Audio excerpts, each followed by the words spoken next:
Good evening everyone. This is the batch of class 10 physics. हम कर रहे थे चैप्टर नंबर 13। 12th नहीं है, चैप्टर नंबर था हमारा 13, है ना। 12th के आगे वाला इलेक्ट्रिसिटी का सब पार्ट या next extended part, magnetic effect of electric current. ये चैप्टर अपन ने लास्ट सेशन में स्टार्ट कर लिया था, जस्ट एक इंट्रो टाइप का सेशन था हमारा। अभी हम magnetic effect of electric current, chapter का नाम तो ये है, बट अभी हम इसके अंदर मैग्नेटिक इफेक्ट को समझ रहे हैं। इलेक्ट्रिक करंट का हमने कोई भी डिस्कशन नहीं करा है। इलेक्ट्रिक करंट को मैग्नेट से हमने लिंक अभी तक नहीं किया। लास्ट क्लास में हमने डिस्कस किया था कि what is a magnet. Magnet की एक छोटी सी कहानी थी, और मैग्नेट किस तरह की होती हैं, कितने पोल्स होते हैं, उनके नाम क्या होते हैं, उनके नाम क्यों होते हैं और वही क्यों होते हैं। उसके बाद मैग्नेट के आसपास एक फील्ड होता है, उसे मैग्नेटिक फील्ड कहते हैं। उस फील्ड को रिप्रेजेंट करने के लिए कुछ इमेजिनरी लाइंस की हेल्प ली जाती है। उस लाइन की बात हमारी चल रही थी, and this is one of the most important topic in this chapter, that magnetic field lines, MF lines short में अगर लिखें तो इसकी बात हमारी चल रही थी। इसकी 3 डेफिनेशन आपको मैंने लिखवाई थी, बेस्ट वाली आपको मार्क करवाई थी, और फिर अपन इनके प्रॉपर्टीज कर रहे थे।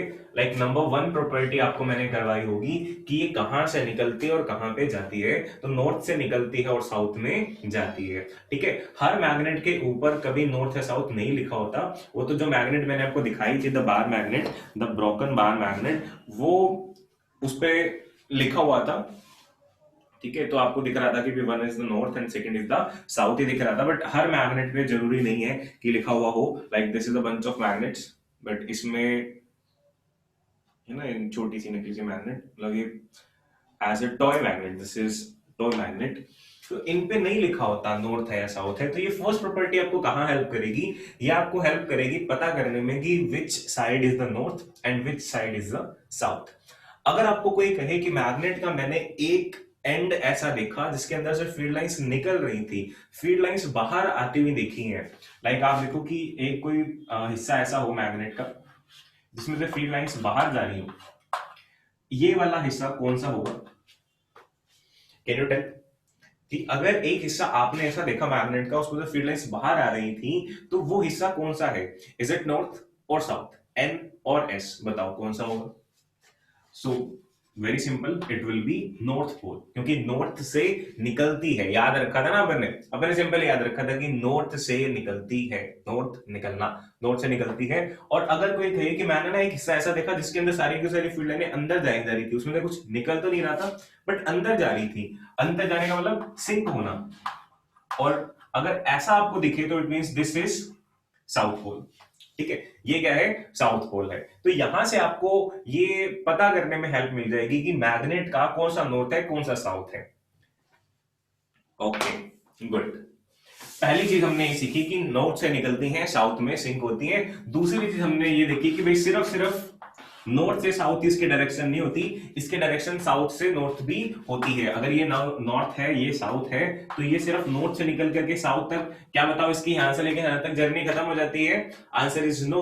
यहां से लेकर यहां तक इसकी जर्नी खत्म नहीं होती। ये तो सिर्फ इसकी बाहर की दुनिया की जर्नी है। मैग्नेट के अंदर भी इसका रास्ता कंटिन्यू रहता है, एंड दिस इज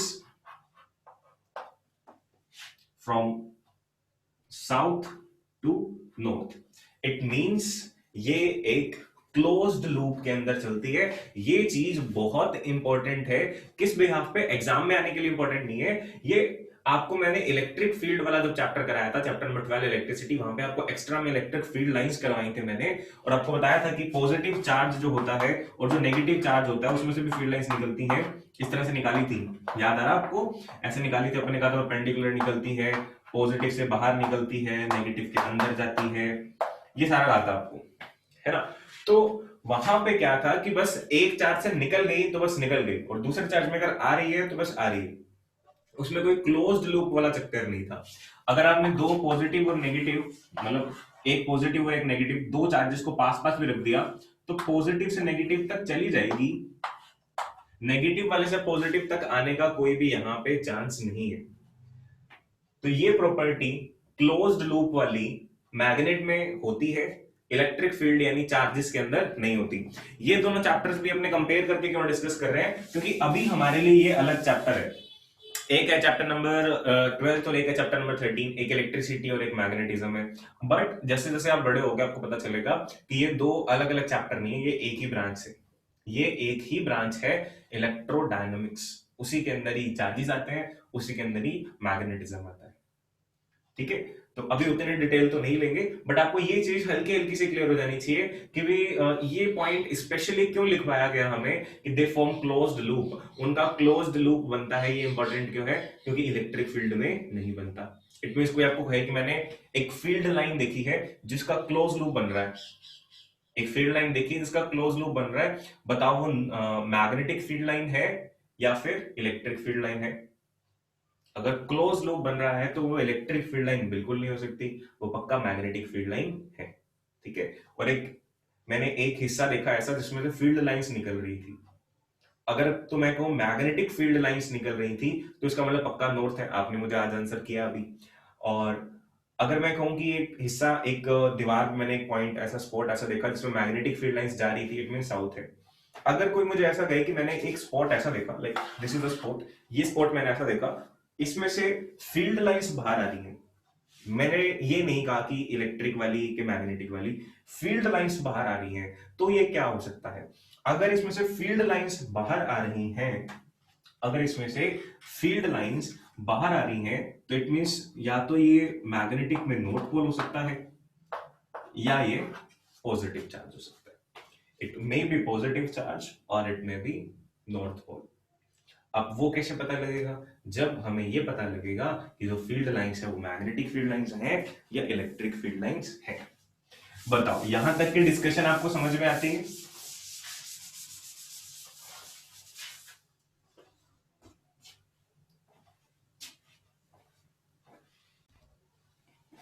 देखो, हमने लास्ट लेक्चर तक मैग्नेटिक फील्ड लाइंस में 4 प्रॉपर्टीज डिस्कस कर ली हैं कि नॉर्थ से निकलती साउथ में जाती है, अंदर उल्टा होता है, साउथ से निकलती है और नॉर्थ तक जाती है, इसलिए वो क्लोज क्लोज हो जाती है। ठीक है, नेक्स्ट बात अपन ये करी थी कि पोल पे उन फील्ड लाइंस की डेंसिटी मैक्सिमम मिलेगी, बहुत ज्यादा कंसंट्रेटेड फील्ड लाइंस मिलेंगी आपको पोल पे, और सेंटर पे मिनिमम मिलेगी, सेंटर पे नहीं मिलती आपको। फिर अपन ने लास्ट बात ये करी थी कि नंबर ऑफ फील्ड लाइंस जितनी ज्यादा होंगी किसी एरिया में, उस एरिया का मैग्नेटिक फील्ड, उसकी मैग्नेटिक फील्ड स्ट्रेंथ उतनी ज्यादा होगी। ठीक है, अभी बहुत शॉर्ट में लिखा है क्योंकि अपन ने लिख रखा है, ऐसा कुछ एग्जांपल लिया था अपन ने, ये फील्ड लाइंस हो, एक एरिया ये ले लिया मैंने, एक एरिया ये ले लिया और एक एरिया ये ले लिया हो, तो ये जो सबसे बड़ा एरिया है इसमें सबसे ज्यादा फील्ड लाइंस जा रही हैं, वो सबसे ज्यादा मैग्नेटिक फील्ड स्ट्रेंथ रखता होगा। यहाँ पे एरिया बड़ा होने से कोई लेना देना नहीं है। आप सपोज करो कि इधर इतना बड़ा एरिया मैं इमेजिन कर लूं, बट इसमें से फील्ड लाइन कितनी जा रही है? सिर्फ एक। तो इसके अंदर की मैग्नेटिक फील्ड स्ट्रेंथ इस छोटे वाले एरिया से भी कम है, क्योंकि इसके अंदर 2 जा रही है, इसमें तो सिर्फ एक ही जा रही है। ठीक है, तो number of field lines is directly proportional to relative magnetic field strength. इसी के जैसा डिट्टो, इसी के जैसा एक और पॉइंट हमारे पास है, तो वो आप लिखो, साथ साथ लिखते रहो, साथ साथ याद करते रहो। Next point is, now start writing, degree of closeness. Degree of closeness of magnetic field lines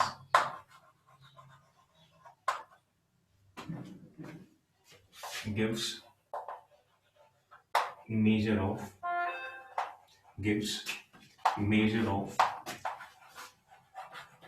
relative strength of magnetic field। ये लास्ट पॉइंट जैसा ही है, बस इसको स्टेटमेंट में लिख दिया मैंने, उसको इक्वेशन टाइप में लिखवाया था, relative strength of magnetic field.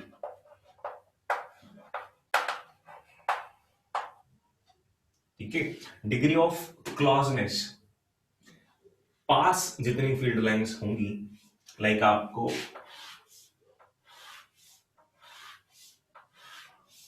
ऐसा कुछ दे रखा हो, कितने भी बना लो, ये जितना आपका मन करे, इस तरह से अगर आपको फील्ड लाइंस दे रखी है, ठीक है, इस तरह से आपको फील्ड लाइंस दे रखी है, और आपको कहेगी एक ये वाला एरिया है, एक ये वाला एरिया है, और एक ये वाला एरिया है। There are 3 areas, A, B and C. 3 areas हैं आपके पास, और आपसे पूछ लिया जाए कि भाई बताओ इसके अंदर सबसे ज्यादा स्ट्रॉन्ग मैग्नेटिक फील्ड किसका है और सबसे वीक मैग्नेटिक फील्ड किसका है, इंटरमीडिएट किसका है, तो क्या आप इसका पैटर्न बना सकते हो? सबसे स्ट्रॉन्ग मैग्नेटिक फील्ड किसमें आएगा, ए में, बी में या सी में? ए में, बी में या सी में, किसमें आएगा बताओ? The answer is clear cut, A. A will be the winner, then B and then C. C में मैग्नेटिक फील्ड स्ट्रेंथ होगी मिनिमम, क्योंकि यहाँ पे फील्ड लाइंस देखो, फील्ड लाइन सब है तो सब में बराबर इक्वली बनाई है अपन ने, और सबको कवर किया है। ए में भी सारी आ रही है, बी में भी सारी आ रही है और सी में भी सारी आ रही है, बट सी में दूर दूर है, बी में पास है, ए में सबसे ज्यादा पास है ना? तो इट मींस जितनी ज्यादा पास होंगी लाइंस उतनी ज्यादा स्ट्रेंथ यहाँ पे मजबूत होगी, ज्यादा होगी। तो यही हमने लिखा है कि डिग्री ऑफ क्लोजनेस, पास होने जो लाइंस है वो कितनी ज्यादा पास है, ये भी आपको बताता है कि रिलेटिव स्ट्रेंथ। और अगेन देखो, यहां से भी आपको रिलेटिव स्ट्रेंथ ही पता लगेगी, एग्जैक्ट स्ट्रेंथ नहीं पता लगेगी। जैसे ए के ऊपर मैग्नेटिक फील्ड कितना है नहीं बता सकते, बट हाँ ए पे बी से ज्यादा है, बी पे सी से ज्यादा है, सी पे बस कम है, अभी तो सबसे कम है ना? बी पे ए से कम है बट सी से ज्यादा है। तो आप रिलेट करके बता सकते हो इस नॉलेज से, ठीक है? तो ये आप डायग्राम बनाते रहो ताकि आपको सारी चीजें साथ साथ में समझ में आती रहे। फिर उसके बाद नेक्स्ट लिखो, ये इंपॉर्टेंट है समझने के लिए, एग्जाम के लिए नहीं। Uniform magnetic field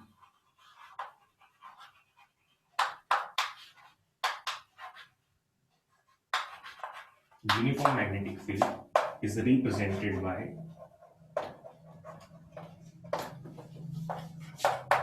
equidistant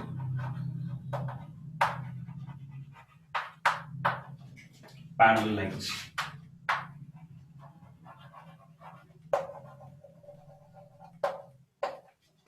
equidistant parallel lines. Uniform magnetic field, अगर आपको ऐसा कुछ दिखाना है कि किसी एक एरिया में, किसी एक हिस्से में मैग्नेटिक फील्ड यूनिफॉर्म है, यूनिफॉर्म कहने का मतलब एक जैसा, ठीक है? यूनिफॉर्म कहने का मतलब एक जैसा, मतलब कि किसी एक हिस्से में, आप बनाना मतलब ही समझना, अगर मुझे दिखाना हो कि इतने इतने हिस्से में हर पॉइंट पर, चाहे मैं यहां खड़ा हूं, चाहे मैं यहां खड़ा हूं, चाहे यहां खड़ा हूं, चाहे यहां खड़ा हूं, हर जगह पे मैग्नेटिक फील्ड एक जैसा है। यूनिफॉर्म का मतलब एक जैसा, है ना? You must have heard about it, but अगर किसको नहीं पता तो आप लिख सकते हो। यूनिफॉर्म का मतलब क्या होता है, एक जैसा रहे हर जगह पर, किसी भी पॉइंट में मैं चला जाऊं मैग्नेटिक फील्ड की वैल्यू चेंज नहीं होनी चाहिए। तो उस मैग्नेटिक फील्ड को अगर मुझे शो करना है, अब आपको पता है मैग्नेटिक फील्ड को तो किससे शो कर रहे हैं, मैग्नेटिक फील्ड लाइन से, तो वहां पे किस तरह की मैग्नेटिक फील्ड लाइंस बनानी चाहिए, तो ये हमें बताता है कि आपको इक्वी डिस्टेंट और पैरेलल लाइंस बनानी चाहिए। इक्वी डिस्टेंट और पैरेलल लाइंस का मतलब लाइंस में डिस्टेंस भी बराबर हो और लाइंस आपस में हो भी एकदम पैरेलल, माने कि कुछ इस तरह की। जो आपकी नोटबुक के अंदर लाइंस बनी हुई है ना, बस उन्हीं को आप ट्रेस कर लेना, वो सारी लाइन पैरेलल भी है और इक्विडिस्टेंट भी है। मेरी लाइन में फिर भी हो सकता है कि डिस्टेंस थोड़ा बहुत कम ज्यादा हो जाए, बट वो अगर आप अपनी नोटबुक की लाइंस को ट्रेस करोगे तो वो पैरेलल भी आएंगी और इक्विडिस्टेंट भी आएंगी। तो ये जो सेट ऑफ लाइंस है, दीज लाइंस आर इक्विडिस्टेंट, माने कि ये वाला डिस्टेंस और ये वाला डिस्टेंस और ये वाला डिस्टेंस ये सब बराबर होना चाहिए। ये डी है तो ये भी डी होना चाहिए, ये भी डी होना चाहिए और ये भी डी होना चाहिए। इक्विडिस्टेंट और लाइंस कैसी हैं, पैरेलल। तो ये जो है, अगर ऐसी मैग्नेटिक फील्ड लाइंस आपको कहीं दिखती हैं, इट मींस आपको वहां पे यूनिफॉर्म मैग्नेटिक फील्ड दिखाने की कोशिश की जा रही है, ठीक है? अगर कहीं पे ऐसा दिख जाए,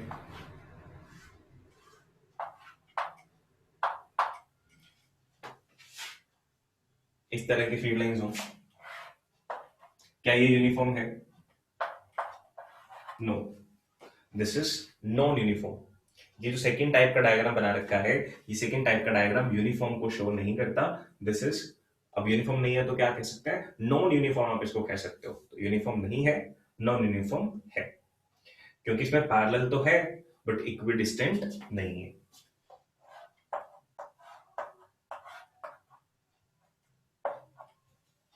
क्या ये यूनिफॉर्म होगा?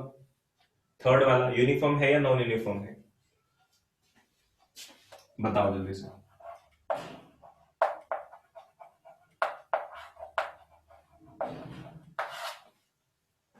Yes, very good, very simple, non uniform है ना, सिंपल सा था। तो इसके अंदर कोई ज्यादा दिक्कत वाली बात नहीं है, सिंपल सिंपल सी बातें आएंगी।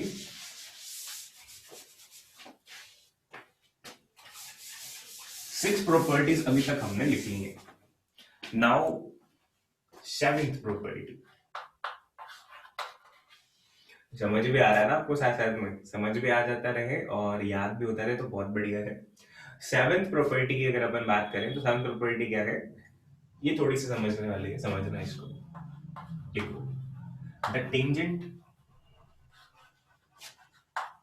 ड्रॉन, मैथमेटिकल वर्ड आ गया इसमें tangent, the tangent drawn at any point, at any point on magnetic field line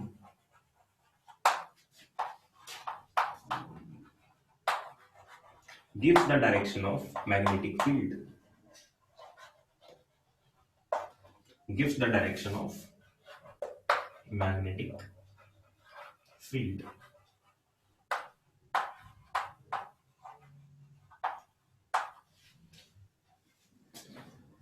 ठीक है जी, पहले तो इसको लाइन को लिखेंगे फिर इसको समझेंगे। इसको समझने के लिए भी क्या डायग्राम बनाएंगे? बिल्कुल बनाएंगे, डेफिनेटली। ये लाइन क्या कहती है पहले तो पढ़ो। ये कह रहा है कि the tangent drawn at any point on magnetic field line gives the direction of magnetic field. Magnetic field की डायरेक्शन आपको अगर पता करनी हो मैग्नेटिक फील्ड लाइन से, तो आप क्या करो, उस लाइन पर टेंजेंट बना लो, उस लाइन पे टेंजेंट बना लो। अब ये लाइन लिख तो ली, या समझने की कोशिश जब करोगे तो हो सकता है कुछ समझ में आए कुछ समझ में नहीं आई हो। अभी आप कुछ बनाना मत, जितना मैं आपको कहूंगा उतना उतना बनाना, समझना सारा है। मैग्नेटिक फील्ड लाइन आपने देखी है कि सीधी भी हो सकती है, लाइक यूनिफॉर्म के केस में थी, और कर्व्ड भी हो सकती है, लाइक पहले जो अपन ने बनाई। दोबारा रिपीट करता हूं मैं बात, मैग्नेटिक फील्ड लाइन सीधी भी हो सकती है और कर्व्ड भी हो सकती है। ठीक है, ये कर्व के अंदर भी हो सकती है, ऐसी भी हो सकती है और हो सकती है ऐसी भी। ये बात आपको पता होनी चाहिए। और ये रूल किसके लिए है? इन लाइंस के लिए है, इन लाइंस के लिए नहीं है। अगर आपको मैग्नेटिक फील्ड लाइन सीधी ही मिलती है तो सीधी लाइन पे टेंजेंट कभी नहीं बनता। टेंजेंट बनाना आपने मैथ्स में सीखा है, तो कहां सीखा है? सर्कल पे आपने टेंजेंट बनाया होगा तो सर्कल मुड़ा हुआ होता है, सीधा नहीं होता है ना। रेक्टेंगल पे कभी आपने टेंजेंट बनाना नहीं सीखा होगा, सीख के देखना टीचर से, बनता ही नहीं है, सीधी लाइन बनेगी एक। तो अब देखो, ये रूल किसके लिए है? जब मैग्नेटिक फील्ड लाइन इस तरह की हो, और most of the times magnetic field line इसी तरह की होती है। अगर मैग्नेटिक फील्ड लाइन ऐसी है, ध्यान से सुनना समझना, इसको लिखना बहुत कम है, समझना थोड़ा सा ज्यादा है। अगर मैग्नेटिक फील्ड लाइन ऐसी दिख रही है तो आपको पता है डेफिनेटली कि भाई इधर नॉर्थ होगा और इधर साउथ होगा, है ना। या तो सामने की तरफ साउथ होगा तभी तो ये लाइन ऐसे जा रही है, या हो सकता है कि इस लाइन से इस तरफ नॉर्थ पोल एग्जिस्ट करता हो तभी तो ये लाइन ऐसे जा रही है। हो सकता है दोनों ही एग्जिस्ट कर रहे हो, एक तरफ नॉर्थ और एक तरफ साउथ। बहुत सारे चांसेस है ना। हो सकता है ऐसे एक मैग्नेट रखी हुई हो, नंबर वन। हो सकता है ऐसे एक मैग्नेट रखी हुई हो सकता है, या फिर तो भी ऐसे ही लाइन जाएगी, या फिर क्या ऑप्शन हो सकता है कि दोनों जगह दोनों मैग्नेट रखी हुई हो। सिंपल सी बात है ना, ये समझ पा रहे हो? तो सीधी लाइन जाएगी तो आपको डायरेक्शन पता लग रही है कि हाँ भाई यही डायरेक्शन है। बट अगर लाइन कर्व्ड हो, कैसी हो लाइन? कर्व्ड हो, तो हर पॉइंट पे डायरेक्शन अलग अलग होती है। हर पॉइंट पे मैग्नेटिक फील्ड की डायरेक्शन अलग अलग होती है। उस अलग डायरेक्शन को पता करने के लिए आप क्या करो, लाइक फॉर एग्जांपल मुझे इस पॉइंट पे ना मैग्नेटिक फील्ड की डायरेक्शन पता करने का मन कर रहा है, तो मैं क्या करूंगा, इस पॉइंट पे टेंजेंट बना लूंगा। टेंजेंट तो बनानी आती है ना आपको, कि एक कर्व पे टेंजेंट कैसे बनाते हैं? एक लाइन जो जस्ट इस पॉइंट को छू के जाए, ना तो उससे पहले वाले को टच करे ना इसके बाद वाले को टच करे, एकदम टची सी लाइन। ठीक है, ये जो टेंजेंट बनी इस पॉइंट पे, if this is point P, और ये जो इस पॉइंट पे टेंजेंट बनी, इससे आपको डायरेक्शन मिलेगी मैग्नेटिक फील्ड की। क्लियर? अब मैग्नेटिक फील्ड की डायरेक्शन कैसे मिलेगी, तो टेंजेंट बनी है, इसके साथ कहीं डायरेक्शन थोड़ी लिखी हुई है, ये तो इधर भी जा रही है और ये इधर भी जा रही है, तो आप ये देखो आपके मैग्नेटिक फील्ड लाइन की डायरेक्शन कहाँ थी, इस तरफ ना, तो इसके यहां एरो लगा दो, यहां एरो लगा दो, and this is magnetic field at P, इसको रिप्रेजेंट करते हैं बी से। बी क्या होता है, B is the symbol of magnetic field. जैसे चार्ज का सिंबल क्यू होता है, करंट का सिंबल आई होता है, फोर्स का सिंबल एफ होता है, वैसे ही मैग्नेटिक फील्ड का सिंबल एम नहीं होकर के बी होता है। ठीक है, B is a representative of magnetic field. तो पी पॉइंट पे मैग्नेटिक फील्ड की वैल्यू कहां है, इस तरफ, कहां है, इस तरफ है। क्या ये बात आपको समझ में आ गई है? ये लाइन हमने यहां पे लिखी थी। अब इस डायग्राम को देख के अगर अपन पढ़े कि the tangent drawn at any point on magnetic field line give the direction of magnetic field. एक और डायग्राम बना लेते हैं तब तक। सपोज एक लाइन ये हो और इसमें डायरेक्शन चलो उल्टी ले लेते हैं, यहां ले लेते हैं, और मुझे यहां पे मुझे करना है मैग्नेटिक फील्ड लाइन की, मैग्नेटिक फील्ड की डायरेक्शन को पता, तो मैं क्या करूंगा, यहां पे टेंजेंट बनाऊंगा और एरो कहां लगाऊंगा, इस डायरेक्शन में। दिस विल बी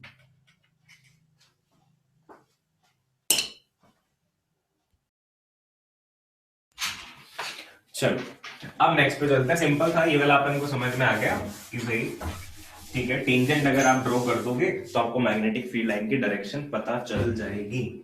अब नेक्स्ट पे चलते हैं, 8th point. This is the most important point. लिखा नहीं है अभी, 3 मोस्ट लगा दिए इस पे, तो आप इसकी इंपॉर्टेंस समझ जाओ। सेलिब्रिटी टॉपिक है ये। इन सभी मैग्नेटिक फील्ड लाइंस के अंदर अगर कोई बच्चा कहे कि सर एक ही लाइन याद करनी है मेरे को, तो यही है, यही याद कर ले। ठीक है, बाकी तुम्हें तो सारी करनी है जो रेगुलर क्लास लगा रहे हैं। ये लाइन आपको क्या कहती है, लिखो पहले, सिंपल सी है। इंपॉर्टेंट का मतलब ये नहीं कि हार्ड है। Two magnetic field lines, two magnetic field lines can never intersect each other, can never intersect each other, never means never। दो फील्ड लाइंस कभी भी आपस में एक दूसरे को कट नहीं करेंगी, नहीं करती। अगर कोई बंदा आपको कह दे आकर के कि मैंने दो मैग्नेटिक फील्ड लाइंस को इंटरसेक्ट होते हुए देखा है, इट मींस पक्का झूठ बोल रहा है, क्योंकि वो फील्ड लाइन कट कभी होती ही नहीं है। और क्यों नहीं होती ये भी आपको बताना चाहिए। इसका रीजन क्या है, इसका रीजन हम लिखेंगे। एग्जाम में ये पूछा जाता है आपसे, ये प्रॉपर्टी नहीं पूछी जाएगी कि कट होती है या नहीं होती, वो बताएगा आपको कि लिखेगा इस तरह से कि why two magnetic field lines can never intersect each other, कि दो फील्ड लाइंस एक दूसरे को इंटरसेक्ट क्यों नहीं कर सकती। तो आपको रीजन बताना है, तो हम इधर रीजन भी लिखेंगे, डायग्राम भी बनाएंगे। तो मैं पहले डायग्राम बना के आपको समझाता हूं। अगर एक फील्ड लाइन ये हो, समझना, this is one field line, और मुझे ये चेक करना है ना, ये प्रूफ करना है कि दो फील्ड लाइन कभी भी आपस में एक दूसरे को इंटरसेक्ट नहीं करती। तो उसके लिए मैं क्या करवा लेता हूं, इंटरसेक्ट करवा के देख लेता हूं, और अगर सब कुछ सही रहा तो ठीक है, और कुछ गलत हो गया तो मैं कह दूंगा कि नहीं, ऐसा नहीं हो सकता। जैसे आप इरेशनल प्रूफ करते हो ना, √2 को कैसे प्रूफ करते हो, आप पहले रेशनल मान लेते हो, उसके हिसाब से काम करते हो, और लास्ट में पता लगता है कि भाई ये तो गलत आ गई। तो मैंने क्या किया, टू फील्ड लाइंस इमेजिन करी, ये फर्स्ट और ये सेकंड, और उन दोनों को मैंने एक पॉइंट पे इंटरसेक्ट करवा दिया। ठीक है, इस पॉइंट को सपोज कर लो ए नेम दे दिया। ए क्यों दिया, बी दे दो, सी दे दो, जो तुम्हें मन करे वो दे दो। आप अलग अलग कलर से बना सकते हो दोनों को। अब आप देखो कि ए पे मैग्नेटिक फील्ड की डायरेक्शन मुझे पता करनी है। क्या करना है, मुझे ए पे मैग्नेटिक फील्ड की डायरेक्शन पता करनी है। तो कैसे पता कर सकते हैं, कैसे पता कर सकते हैं, टेंजेंट बना के, है ना। ये क्या सिखाता है आपको, ये सिखाता है कि जिस भी पॉइंट पता करनी है आप टेंजेंट बना लो। ठीक है, अब ए पे मैं टेंजेंट बनाऊंगा तो कैसे बनाऊंगा, या तो इस कर्व के अलोंग बनाऊंगा या इस कर्व के अलोंग बनाऊंगा। जब मैं इस कर्व के अलोंग बनाता हूं तो मैग्नेटिक फील्ड एट ए, इसकी डायरेक्शन आती है ये वाली, है ना। और अगर इसके अलोंग बनाता हूं तो मेरे पास डायरेक्शन आती है ये वाली। समझ रहे हो? सेम पॉइंट पर, जो मेरा सेम पॉइंट है इंटरसेक्शन पॉइंट, उस पे दो डायरेक्शंस आ गई एक ही चीज की। क्या एक ही चीज की दो डायरेक्शंस आना पॉसिबल है? एक ही चीज की क्या दो डायरेक्शन आना पॉसिबल है? एक टाइम पे आप दो जगह पर देख सकते हो क्या? नहीं, है ना? तो एक ही टाइम पर एक ही चीज की दो अलग अलग डायरेक्शंस नहीं हो सकती। एक डायरेक्शन हो सकती है, हाँ अगले पॉइंट पे डायरेक्शन बदल सकती है, बट एक ही पॉइंट पे अलग अलग डायरेक्शन नहीं होती। इट मींस जो हम मान रहे थे वो गलत है। हमने क्या कर दिया था? हमने लाइंस को इंटरसेक्ट करवा दिया था। तो इट मींस लाइन को इंटरसेक्ट कराना गलत है, इंटरसेक्ट नहीं करा सकते। So two field lines can never intersect each other. Why? Because reason लिखते हैं, because if they do so, if they do so, we will have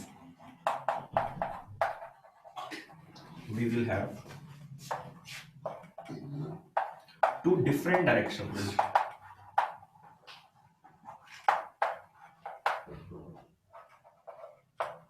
Two different directions of magnetic field at the same intersection point.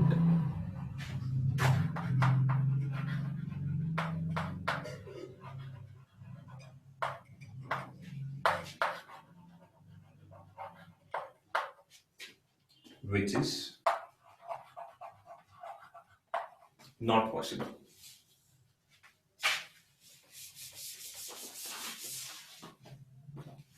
Which is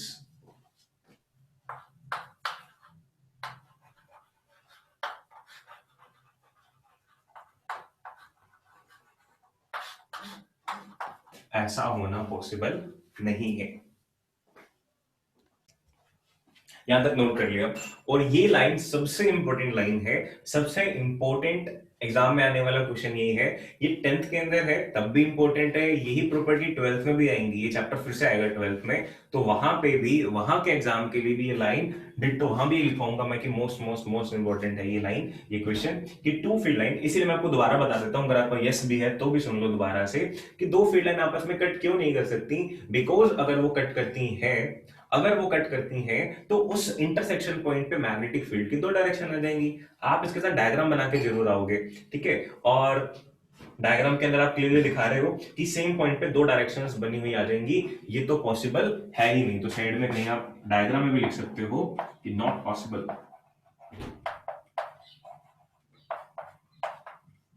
ऐसे cloud सा बना दो बस, ठीक है? तो यहां तक करना अपने को फील्ड लाइंस के अंदर काम। चलो अब आगे चलते हैं। मैग्नेटिक फील्ड लाइंस की प्रॉपर्टीज हमारे पास यहाँ पे खत्म होगी। मैग्नेटिक फील्ड लाइन ये आपने सीख ली है।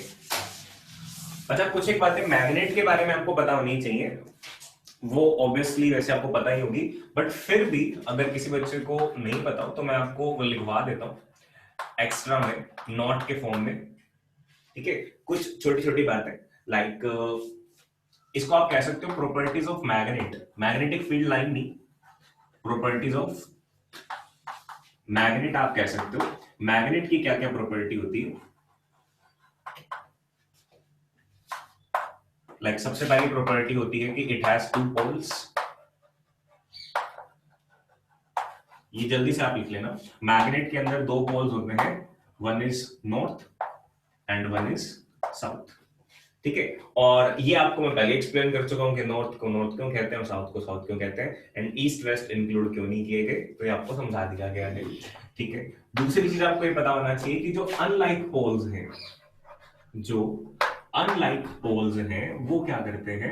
वो एक दूसरे को अट्रैक्ट करते हैं, ठीक है? They attract each other. और जो लाइक पोल्स होते हैं, अच्छा थर्ड ही नहीं है, सेकंड ही है, जो लाइक पोल्स होते हैं वो एक दूसरे को रिपेल करते हैं। माने कि इसको आप कैसे दिखा सकते हो कि अगर एक मैग्नेट है जिसमें इधर नॉर्थ इधर साउथ है, दूसरे वाली मैग्नेट का अगर आप नॉर्थ ले आओगे सामने, नॉर्थ के सामने नॉर्थ ले आओगे तो ये एक दूसरे को रिपेल करेंगे, ठीक है, ये एक दूसरे को धक्का मारेंगे। ये इसको कह करके दूर चला जाए, ये इसको कह करके दूर चला जाए। और सेम अगर आप दो पेयर के अंदर साउथ को साउथ के सामने लाके खड़ा कर दोगे तो भी क्या होगा, तो भी रिपल्शन ही होगी, ठीक है। और अगर आप इससे उल्टा बिहेवियर दिखाते हो कि भी नॉर्थ के सामने साउथ वाला एंड दिखा दो तो ये एक दूसरे को अट्रैक्ट करना स्टार्ट करते हैं, ठीक है। थोड़ा बड़ा भी बना सकते हो आप डायग्राम, थोड़ा बेटर भी बना सकते हो, जस्ट समझना है आपको।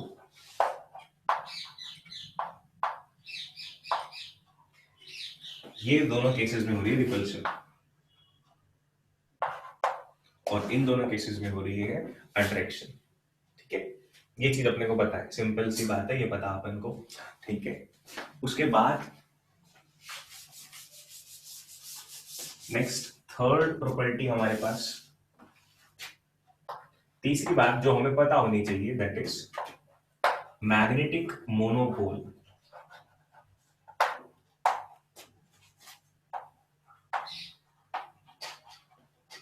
Magnetic monopole do not exist. अब मैग्नेटिक मोनोपोल का क्या मतलब है? मोनोपोल कहने का मतलब अकेला नॉर्थ या अकेला साउथ, माने कि मैग्नेटिक मोनोपोल का अगर आपको मतलब समझ में नहीं आया तो इसको आप ऐसा समझ सकते हो, मैग्नेटिक मोनोपोल का मतलब ओनली नॉर्थ और ओनली साउथ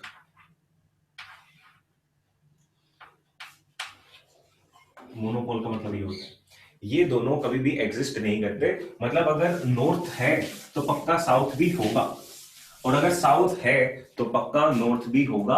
अगर आपको नॉर्थ दिख गया तो मतलब आसपास ही है साउथ भी, और साउथ दिख रहा है तो आसपास ही है नॉर्थ भी। और कोई अगर आपको अकेशा कह रहा है कि मैंने सिर्फ नॉर्थ को चलते हुए देखा है कहीं पे, तो झूठ बोल रहा है पक्का। नॉर्थ पोल अकेला कहीं पर भी नहीं होता। इसीलिए मैंने आपको बताया था, जब अपन ने डेफिनेशन में लिखी थी तो अपन ने बात करी थी हाइपोथेटिकल नॉर्थ पोल। जब हमें डेफिनेशन में भी यूज करना पड़ रहा है ना नॉर्थ पोल को, तो हम उसे नॉर्थ पोल नहीं कह पा रहे, हमें एक वर्ड यूज करना पड़ रहा है, and that word is hypothetical. मतलब कि जो सच में नहीं है, सिर्फ हमारी इमेजिनेशन के अंदर ही है, उसे हम बोलते हैं हाइपोथेटिकल चीज। अब ये चीज इंपॉर्टेंट क्यों है सर, ये क्या खास बात है? ये तो पता ही थी कि अकेला नॉर्थ पोल एग्जिस्ट नहीं करता, अकेला साउथ पोल एग्जिस्ट नहीं करता, बट नॉर्थ और साउथ का पेयर एग्जिस्ट करता है। ये चीज इसलिए इंपॉर्टेंट हो जाती है क्योंकि देखो हमको कंपेयर करके सिखा रहा हूं ना इलेक्ट्रिक फील्ड लाइंस को मैग्नेटिक फील्ड लाइंस से। Electric field lines close loop नहीं बनाती पर मैग्नेटिक फील्ड लाइंस बनाती हैं। और इलेक्ट्रिक चार्ज के अंदर क्या अकेला पॉजिटिव चार्ज एग्जिस्ट कर सकता है? हाँ। क्या अकेला नेगेटिव एग्जिस्ट कर सकता है? हाँ। बट मैग्नेट के अंदर, जैसे इलेक्ट्रिक फील्ड में दो तरह के चार्जेस होते हैं, प्लस और माइनस। मैग्नेटिक फील्ड में दो तरह के पोल होते हैं, नॉर्थ और साउथ। आप बड़ी क्लास में जाओगे तो आपको पता चलेगा, इसको भी मैग्नेटिक चार्ज बोल देते हैं, ठीक है। इसको मैग्नेटिक चार्ज बोल देंगे, ये पॉजिटिव चार्ज है और ये नेगेटिव चार्ज है मैग्नेट की दुनिया का, ठीक है। तो बट इलेक्ट्रिक फील्ड में तो अकेला पॉजिटिव चार्ज एग्जिस्ट कर सकता है, अकेला नेगेटिव चार्ज एग्जिस्ट कर सकता है, पर मैग्नेट की दुनिया के अंदर ये अकेले अकेले नॉर्थ या साउथ एग्जिस्ट नहीं कर सकते। इसलिए ये जबरदस्त बात है, ठीक है। चलो नेक्स्ट चीज आप क्या समझ सकते हो? नेक्स्ट जो मैंने आपको अभी भी आपको बताई वो आप लिख सकते हो, अगर आप समझ पाओ तो आप लिख लेना, नहीं समझ पाओ तो आप टेंशन मत लेना इसको, कि जो नॉर्थ और साउथ पोल है ना, इसको अच्छे लेवल की दुनिया में किस तरह से देखा जाता है। इस नॉर्थ को कहते हैं प्लस क्यू एम और साउथ को बोलते हैं minus Q M. This is positive magnetic charge.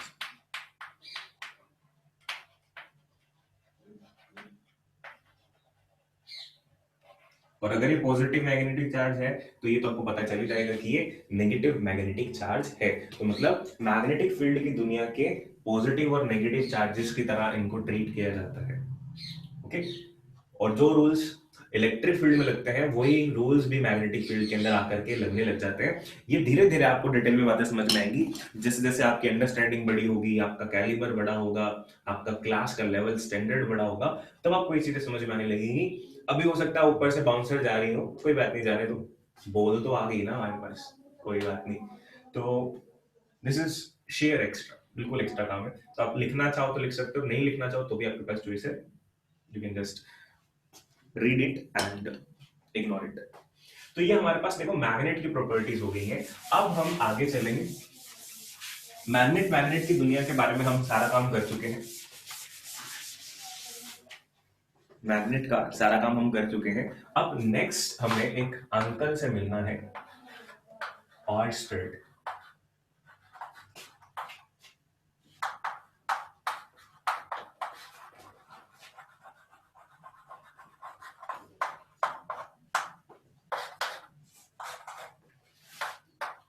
ये इनकी कास्ट है वैसे तो, ऑयस्टर। इनका पूरा नाम है H.C. Oyster, hence Christian oyster. उन्होंने ही जो एक्सपेरिमेंट किया था उसको हमें रीड करना है, ऑयस्टर्स एक्सपेरिमेंट पर। और जो उन्होंने एक्सपेरिमेंट किया था उस एक्सपेरिमेंट की वजह से ही ये चैप्टर बना है। तो इस चैप्टर का जो ओरिजिन है वो इन्हीं की वजह से है, सर हेंस क्रिश्चियन ऑयस्टर, और we can say H.C. Oyster. इन्होंने ही एक्सपेरिमेंट किया था, इसको अपन डिस्कस कर लेते हैं, लिखेंगे नेक्स्ट सेशन के अंदर। इन्होंने क्या किया था, एक सर्किट था इनके पास, ठीक है, एक सर्किट था, उसके अंदर सपोज एक बैटरी लगी हुई है, की लगी हुई है, और एक कॉपर की रोड है, ठीक है, एक कॉपर की वायर है या कॉपर की रोड है, ऐसा कुछ आप इमेजिन करो। जैसे ही इस की को प्लग किया जाएगा देन व्हाट विल हैपन, इसमें से करंट पास करना स्टार्ट करेगा।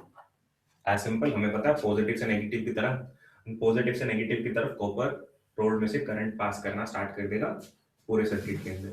तो इन्होंने क्या देखा कि लाइक आपने देखा होगा कि कोई पुरानी मूवीज देखी हो, साइंटिस्ट से रिलेटेड मूवीज देखी हो, एलीट पर्संस जो होते हैं इस तरह के फिजिसिस्ट वगैरह, वो अपने पास स्टॉप वॉच रखते हैं या कंपास रखते हैं पॉकेट के अंदर। जो पॉकेट होती है ना, छोटी सी पॉकेट होती है, आप देखते हो डेनिम के अंदर एक छोटी सी पॉकेट होती है, वो उन स्टॉप वॉचेस के लिए होती है, स्टॉप वॉच नहीं सॉरी, पॉकेट वॉच के लिए होती है।